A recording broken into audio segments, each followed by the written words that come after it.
Luciana, você nasceu num lar cristão ou como foi, como você encontrou a Jesus se por acaso teve esse encontro? Não, eu não nasci num lar cristão, eu nasci num lar católico, né? Uma família de tradição católica, mas eu sempre tive algo dentro de mim que buscava o Senhor. E aí eu buscava o Senhor da forma que eu entendia que era buscar Deus. E aí fui caminhando, né, dentro da revelação que eu tinha na época. E como eu não, né, não tinha referencial de crentes ou de cristãos evangélicos, e aí eu fui caminhando até que, numa determinada época da minha vida, eu acabei, indo conhecer um centro espírita, né? E ali, uma coisa muito interessante que a mãe de santo ela tinha no fundo da casa dela, era o centro dela. E quando eu cheguei naquele lugar, eu me deparei com um altar. E nesse altar tinha todas as imagens que tem normalmente nas igrejas católicas. E como eu nasci num lar, né, católico, de tradição católica, a primeira coisa que veio no meu pensamento é: se lá, através das imagens, Deus opera, então aqui também Deus opera, né? Então essa foi a minha mentalidade. E ali eu permaneci por 5 anos e enfim, dentro daquela, né, da fé deles. Mas eu sempre fui uma pessoa que eu sempre questionei, né, as coisas e, enfim, e sempre tive o hábito de fazer uma reflexão sobre a minha vida. E aí chegou um momento, e eu comecei a perceber que as coisas que eram prometidas não eram cumpridas, né? E que ao invés da minha vida prosperar, ela estava caminhando para trás. E até que teve um dia que eu entrando quando chegava na casa dessa pessoa, tinha um corredor lateral. E aí teve um dia eu entrando nesse corredor lateral para ir até o fundo, no centro. O Espírito Santo, ele falou comigo. Na época eu não tinha esse entendimento, eu não sabia que era o Espírito Santo falando, mas eu ouvi nitidamente, né? Hoje eu sei que é o Espírito Santo, eu ouvi nitidamente o Senhor falando, tudo o que acontece aqui é mentira. E aquilo me fez pensar. Aquilo me fez pensar, eu já estava, né, desencantando, né, desencantada daquele lugar. E antes do Espírito Santo falar comigo que tudo que acontecia ali era mentira, o Espírito Santo já vinha falando comigo que quando eu fizesse 30 anos, algo ia acontecer na minha vida que mudaria minha vida para sempre. E eu não sabia o que aconteceria, né? Mas essa fala do Espírito Santo casou completamente, né? Foi sendo complementado com essa revelação de que tudo que acontecia ali era mentira. E essa promessa, ela foi cumprida, né? Quando eu fiz 30 anos, o Senhor promoveu uma situação de eu estar conhecendo uma pessoa que era muito, né? Não tenho tido contato com ela, mas acredito que né, ela está ainda evangelizando, né? E ela tinha um dom de evangelizar muito grande, muito grande. E foi através dessa pessoa que eu tive um encontro genuíno com o Senhor. Na época, eu representava uma empresa, eu trabalhava com recrutamento de pessoas e, através do meu filho, né, fiquei sabendo que essa pessoa trabalhava com vendas. Na época, meu filho tinha acho que 8, 9, 10 anos no máximo. E, e aí eu peguei e falei, me leva até essa pessoa, né, para eu poder conversar. E assim foi. Eu conheci essa pessoa que foi um instrumento do Senhor, né, para me evangelizar, aonde ela estiver, que o Senhor possa abençoar e multiplicar e recompensar a vida dela. E aí a gente começou, a princípio, uma conversa sobre questões profissionais, né? Eu convidei ela para trabalhar na minha equipe, e aí convidei ela para estar indo num evento na empresa que eu representava na época, e a gente começou a ter contato. Ela aceitou e eu comecei a ensinar o trabalho para ela. E teve uma ocasião que nós estávamos saindo de uma reunião e eu estava indo para casa, né? Ela estava junto com ela, e eu fiz um comentário. A hora que eu chegar em casa, eu vou acender uma vela. E aí ela falou assim: vela? Por que você vai acender vela se Jesus já é luz? E aí aquela pergunta que ela me fez me deixou sem resposta. E ali o Senhor começou a trabalhar. E aí então, depois disso, eu fui convidada para ir num grupo pequeno ou numa célula, né? Hoje eles dão vários tipos de nome, grupo de crescimento. Naquela época era célula. E aí fui convidada para ir numa célula de mulheres. E ali o Espírito Santo ele começou a falar muito comigo. Então, assim, eu sempre fui muito sensível à voz do Senhor. E ali começou um processo né, de cura, de libertação, de conversão, e enfim, foi maravilhoso. E algo interessante que tem pessoas que, alguns pastores, profetas, apóstolos, perguntam se, também outra pergunta que eu faço, que eu vou perguntar, é chamado para um ministério. Mas quando você recebeu esse chamado para um ministério, esse processo de cura, libertação, tem gente que demora anos no processo de cura, e tem uns que é algo rápido. Esse processo de cura, libertação, de você com Jesus foi rápido, e também como foi esse chamado para dentro do ministério. Hoje você é pastora. Na verdade, o meu processo de cura e libertação não foi rápido, né? Até mesmo porque eu não tinha pretensão de, enfim, de estar vivendo o que eu vivo hoje. O que eu queria, a única coisa que eu queria era ser curada e liberta para que as promessas do Senhor se cumprissem na minha vida. Porque eu entendi muito rápido que para você receber as bênçãos do Senhor, o caminho tem que estar livre. O cano tem que estar desentupido. Então eu sabia que eu precisava passar por um processo de limpeza, né? E na verdade foram vários envolvimentos que eu tive com trevas. Depois eu fui entender que era trevas, porque o inimigo ele trabalha com engano, né? Ele trabalha para enganar as pessoas, né? Quando você entra num centro, né, da forma que eu relatei aqui que eu estive, na verdade eles falam que ali tem Deus. Então ele trabalha com engano. Então eu tive envolvimentos com práticas da nova era também, né? Inclusive hoje é um dos assuntos que eu abordo. Então, assim, eu vivi muitas coisas nesse sentido de engano. Então, quando eu me converti, quando eu tive um encontro com o Senhor, eu sabia que eu precisava me limpar de tudo isso. E eu comecei a buscar. É muito difícil uma igreja, né, ter ministérios especializados na área de cura e libertação, principalmente no momento que eu me converti. Hoje é muito mais fácil, hoje as pessoas estão muito mais treinadas, mas naquela época até existia, mas eu sentia que faltava alguma coisa, que eu precisava de mais. E aí eu comecei a viajar para procurar ministérios especializados de cura e libertação, né? E fui várias vezes. Enfim, cada vez que eu buscava o Senhor, eu recebi uma porção nova. Então, conheci vários ministérios de cura e libertação, passei por vários ministérios de cura e libertação, até que chegou um momento que, e logo no começo da minha conversão, o Senhor falou para mim que eu ia trabalhar com cura e libertação. Mas eu confesso que no meio do processo eu até esqueci disso, porque eu não estava preocupada com isso. Eu estava preocupada em ser curada e liberta. E aí, então, chegou um momento que o Senhor falou para mim que tinha chegado o tempo de eu começar a colocar em prática aquilo que eu estava aprendendo. Porque quando nós aprendemos, colocamos em prática na nossa vida e temos o resultado, aí o Senhor começa a nos capacitar para ministrar em outras vidas. E foi assim que aconteceu. Então, aí o Senhor me levantou para o ministério de cura e libertação.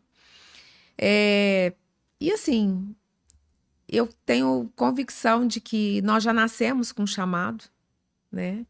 Então, antes, a Bíblia fala isso, né? Na verdade, o Senhor fala isso para o profeta Jeremias, Que antes que ele estivesse no ventre da mãe dele, ele já tinha sido chamado para ser profeta, né? Então, nós já nascemos com um propósito. E então, eu comecei a exercer aquilo que o Senhor me chamou para fazer e para ser. E eu gosto muito de lidar com vidas, eu gosto muito de... É muito gratificante quando nós recebemos, quando a gente recebe uma vida, né, que, enfim, tá cheia de situações, e aí você começa a fazer um trabalho com aquela vida, quando ela passa pelo processo de cura e libertação, quando ela faz as renúncias, no final do atendimento, a gente olha para a face dela e o semblante já é outro semblante, né? Então a gente vê que aquele peso, que aquela opressão saiu, então isso é maravilhoso. Então quem viveu isso, né, não consegue guardar para si, né? E, enfim, então eu Mas creio que é isso. começou online ou presencial o seu ministério de libertação, de cura, ajudando as pessoas? Na verdade, eu trabalho com presencial e trabalho também com online, né? Então a gente trabalha das duas formas, tanto com presencial como com online. O online, ele é algo que alcança pessoas do mundo inteiro. Aonde não se fala muito de cura e libertação, o online alcança. Então, por exemplo, eu atendo pessoas do Japão, dos Estados Unidos, do Canadá, da África, da Europa, né? Então, assim, vários lugares. Por quê? Porque a internet hoje, praticamente, ela tem em todos os lugares, né, do mundo. Inclusive até no Brasil. No Brasil também tem uns lugares né, de difícil acesso. Então, a facilidade do online é exatamente essa, né? Das pessoas terem a oportunidade de serem alcançadas aonde elas estão, né? Então, isso, né, com a pandemia acabou facilitando, acabou, assim, trazendo, né, esse novo formato, digamos assim, e tem sido bênção, né? Pastor, você falou algo bem interessante que acho que faz 20 anos que você se converteu. 21 anos. 21 anos. Isso. E a igreja não tinha tanto preparo. Você acha que hoje, porque pelo menos muita gente comenta aqui, que falando de libertação, eu sei que existe várias igrejas que falam, na minha igreja não tem isso, eu preciso tanto de libertação, mas não encontro ninguém.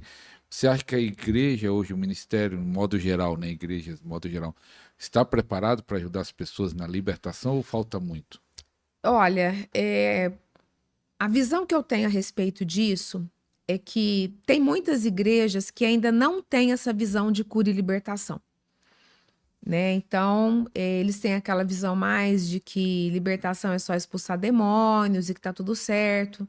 Então, a libertação realmente, quando nós entramos na libertação, na cura, na batalha espiritual, a gente observa, né? Eu observo que ainda falta, né? Justamente por conta da visão. Tem algumas igrejas, a maioria das igrejas não tem essa visão de cura e libertação. Isso é uma das maiores queixas das pessoas que nos procuram, né? Começa a nos assistir através da internet, se identifica com os vídeos e nos procura para isso. Então, isso é uma carência, sim. E também tem o outro lado, que normalmente, dependendo do tamanho da estrutura da igreja, né, o pastor e a equipe dele tem muita situação para resolver ali dentro do contexto eclesiástico, né? Então, às vezes é uma igreja nova, às vezes é uma igreja que está se estruturando. Então, são várias vertentes, ok? Mas eu creio que o Senhor levanta ministérios, né, justamente para poder atender essa necessidade da igreja, ok? Então, eu acho que isso é muito importante. Você acha que tem líderes precisando de libertação? Muito. É o que mais tem. É o que mais tem. Ou pastores na frente de pessoas, cuidando de pessoas e precisando de libertação? Infelizmente. Infelizmente. Nós recebemos muitos relatos, né? A gente responde às pessoas que nos chamam no direct. Nós temos a oportunidade de conversar, de entender a realidade do que está vivendo. E uma das reclamações é exatamente essa. Ai, meu pastor caiu no adultério, ou está fazendo isso ou aquilo. O adultério é uma das situações e circunstâncias, não é a única, ok? Como que eu faço? Qual que é a direção? Então, infelizmente, tem. né? Porque o que acontece? Quando a pessoa ela assume um ministério, quando ela começa a exercer um chamado sem estar preparada, né? Querendo ou não, a vida dessa pessoa tem algumas brechas que precisam ser resolvidas, reparadas. E o inimigo ele entra justamente por essas brechas. Ele só precisa, né, de uma porta para ele entrar, para ele fazer um estrago. E querendo ou não, estar na frente de um ministério é um nível de guerra espiritual, é um nível de batalha espiritual. Então, é isso. E aí, e tem toda aquela questão, né? Normalmente, às vezes, o líder ele não quer se submeter porque já foi ungido, né, o pastor, o evangelista, ou, enfim, seja qual for, né, o chamado, e às vezes fica, enfim, várias situações também, né? Às vezes não encontra pessoas de confiança para poder se abrir, e aí outras situações vão, né, ocasionando por conta da falta desse processo de cura e libertação.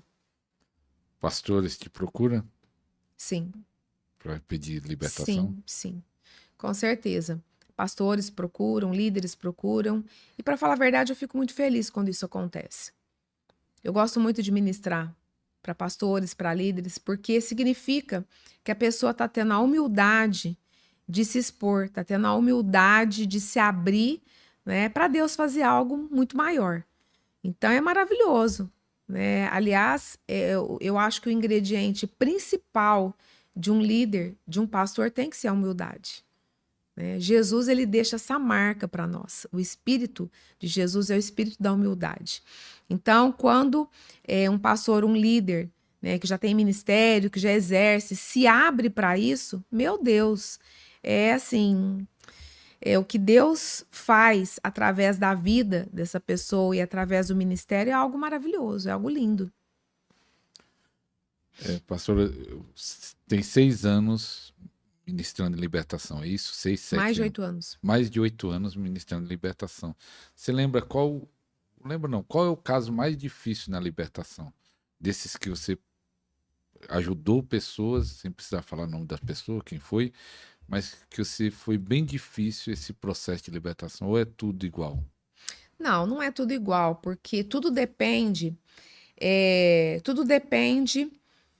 da história, tudo depende da circunstância, né, daquela pessoa. Cada um de nós temos uma história diferente, ok? Esse é um dos fatores, né? A história, qual que foram os envolvimentos dessa pessoa, quais foram os envolvimentos dos seus familiares, né?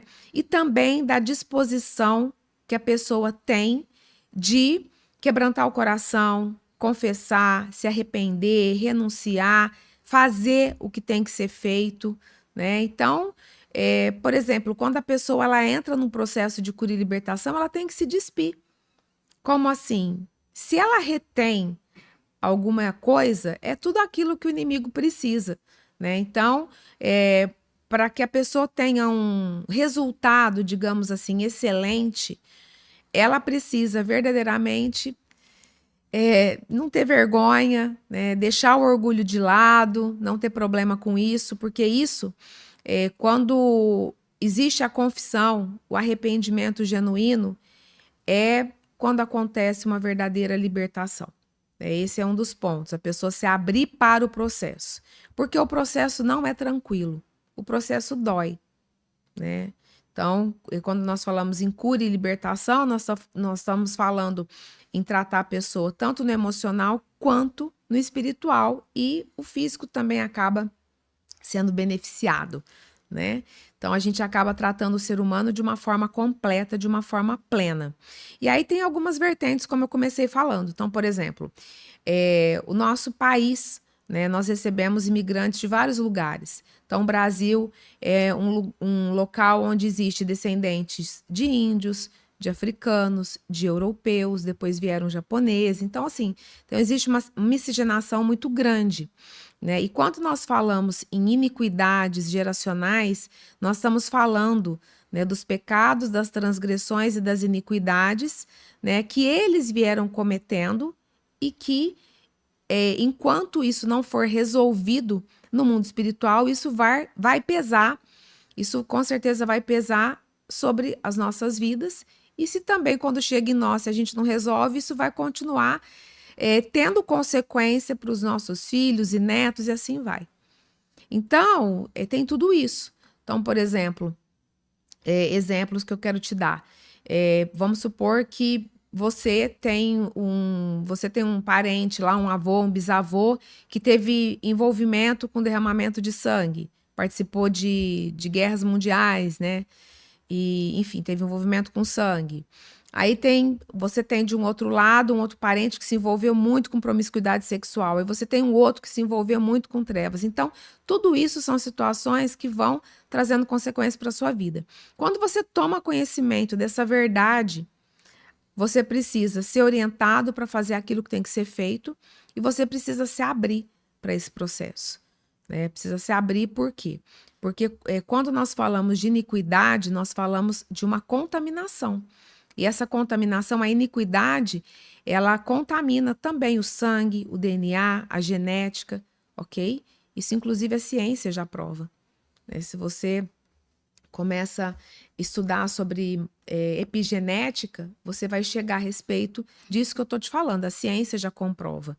Né? Quando você vai para o médico, quando você vai, de repente, está com uma suspeita de alguma situação, a primeira coisa que o médico pergunta, tem na sua família? Como que é a sua genética em relação a isso?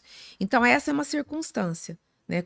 Voltando naquela pergunta que você me fez, tem casos mais leves ou casos mais pesados. Então, isso, com certeza, já tem um peso.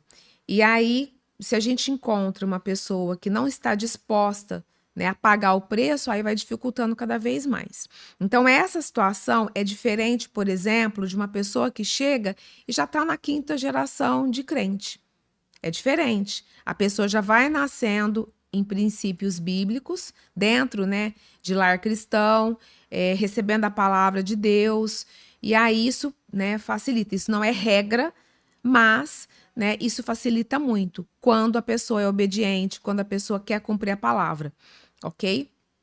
Agora, normalmente, situações assim de níveis de libertação mais difíceis é quando envolve a questão da homoafetividade ou da homossexualidade, é quando, de repente, envolve situações de envolvimento de trevas profundo ou muito derramamento de sangue. Então, são situações que às vezes, né, requer um pouco mais de cuidado e a pessoa também se posicionar, né, cada vez mais, porque o processo da libertação funciona mais ou menos assim.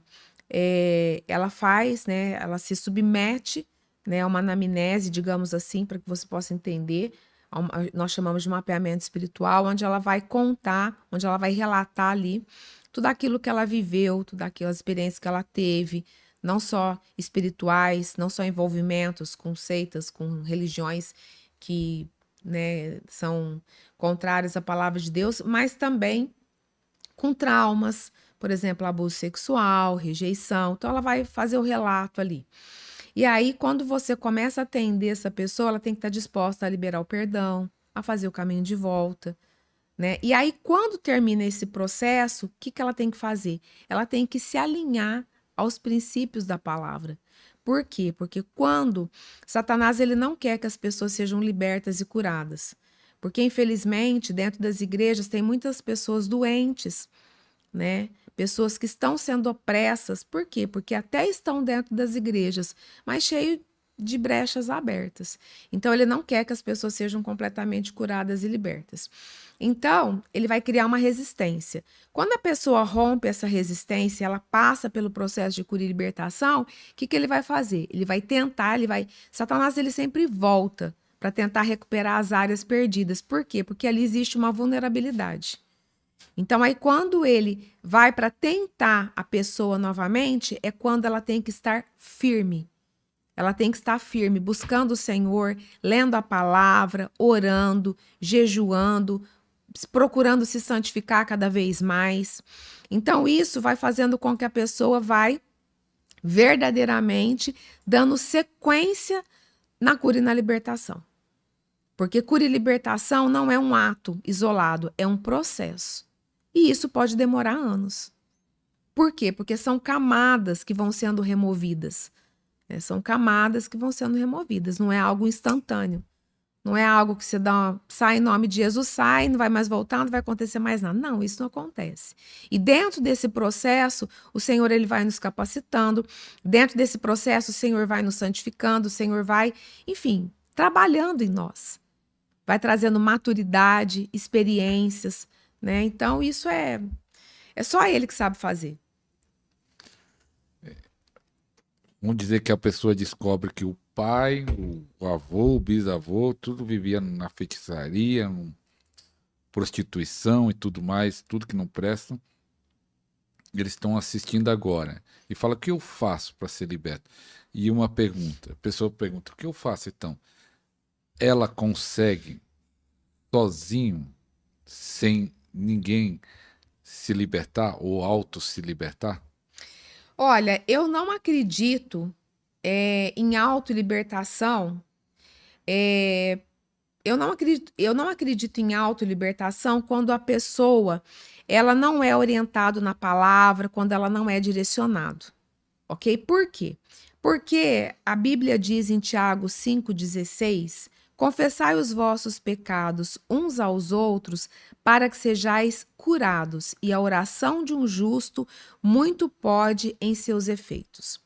É claro que, dependendo do nível de libertação que essa pessoa se encontra, dependendo da caminhada que ela já percorreu dentro da cura e da libertação, é claro que ela vai ter experiências com o Senhor, e o Senhor vai começar a revelar algo que ela não lembrava, e aí ali ela vai, ela confessa, ela se quebranta, de repente ela procura uma pessoa da confiança dela, aí é outra história. Mas quando a pessoa, ela vai, o ponto de partida precisa ter orientação. Precisa ter orientação. Por quê?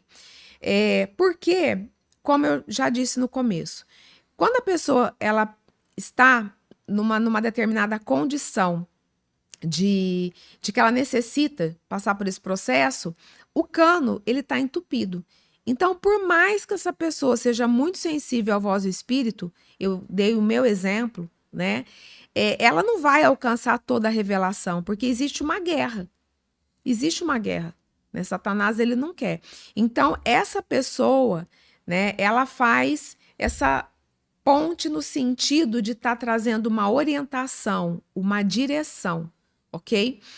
Não que essa pessoa ela precisa ficar com uma dependência emocional, não. Pelo contrário, ela vai passar, ela vai ser orientada por um líder, por um pastor, né? Que tem esse entendimento de cura e libertação, que ministra. Irmãos, para você ver, nós estamos falando de um assunto muito importante, que é a libertação.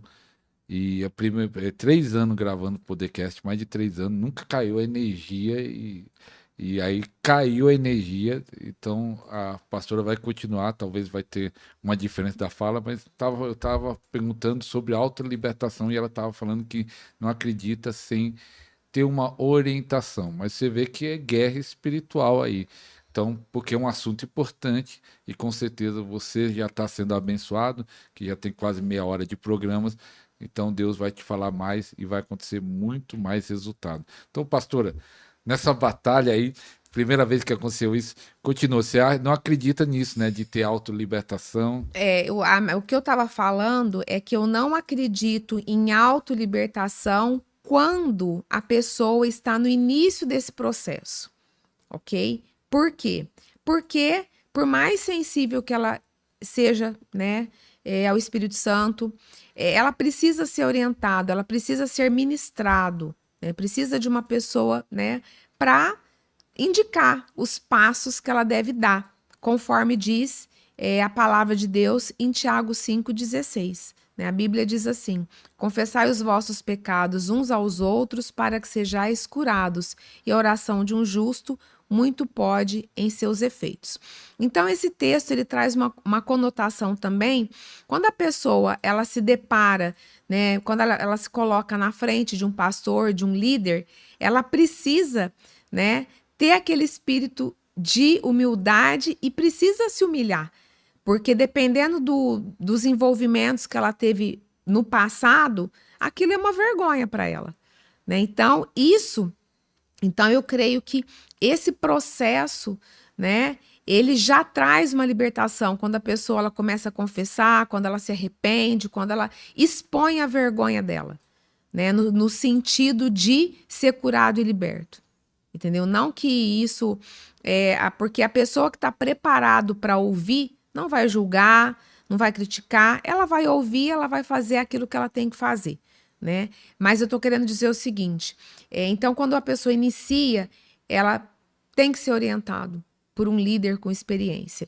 No caminhar, né? Quando ela entra nesse processo de cura e libertação, o Espírito Santo ele vai, né, mostrando coisas do passado, quando era criança, que ela não se lembrava. E aí ela vai ter os momentos, sim, de autolibertação. Né? Eu tive muitos momentos de autolibertação no meu quarto, mas eu já tinha dado um start, eu já tinha dado o pontapé inicial, né, em processos de libertação, onde eu tinha me submetido a estar diante de pessoas que estavam me ouvindo, né, que me ouviram. Então é isso. Como eu disse, a libertação ela é um processo. Agora, tem a outra situação também, que por isso que a libertação ela precisa ser ministrada por pessoas experientes, por pessoas que têm esse entendimento. A pessoa que começa o processo, ela não pode ter dependência espiritual do ministro. E o ministro tem que ter essa sabedoria para saber dosar. Né? Então, tem várias vertentes, certo? Porque aquela pessoa que foi muito rejeitada, aquela pessoa, né, que tem muitos traumas, muitas feridas, ela tem uma tendência, né, à dependência emocional. E às vezes ela encontra ali um líder amoroso, disposto a ouvir, mas esse líder, ele tem que estar curado o suficiente para entender quando o processo começa e quando o processo termina e direcionar essa pessoa a entrar na sala do trono. Direcionar essa pessoa a buscar o Senhor, a ter intimidade com o Senhor, né? Porque isso vai fazer com que a pessoa cresça, né? Então, isso também é muito interessante e muito importante eu né, te dizer. Você estava me perguntando, né? Eu acho que em uma das perguntas você falou a pessoa que está me ouvindo aqui que sente essa necessidade de buscar a cura e a libertação. Depois eu quero ter a oportunidade de dar, né, o endereço das minhas mídias sociais, principalmente do Instagram, né? E se a pessoa de repente for tocada e quiser fazer contato, a gente vai ter o maior prazer em atender. Né? Na verdade, todas as mensagens que chegam até nós são respondidas. E eu creio que vai ser bênção. Agora, uma outra situação muito importante que eu não posso deixar de dizer é que libertação é para pessoas que têm o entendimento. O que eu estou querendo dizer com isso? Libertação é para aquela pessoa que já aceitou Jesus como Senhor e Salvador, já está buscando o entendimento da palavra de Deus, né? Já está, de repente, congregando numa igreja, né? E, se possível, até que já foi batizado nas águas, ok? Então, isso é muito importante, porque a libertação, ela depende também da pessoa entender, né? Porque tem muitas pessoas que querem passar pelo processo de cura e libertação achando que é meio uma vara mágica, e não é. Então, precisa ter esse entendimento. Até aproveitando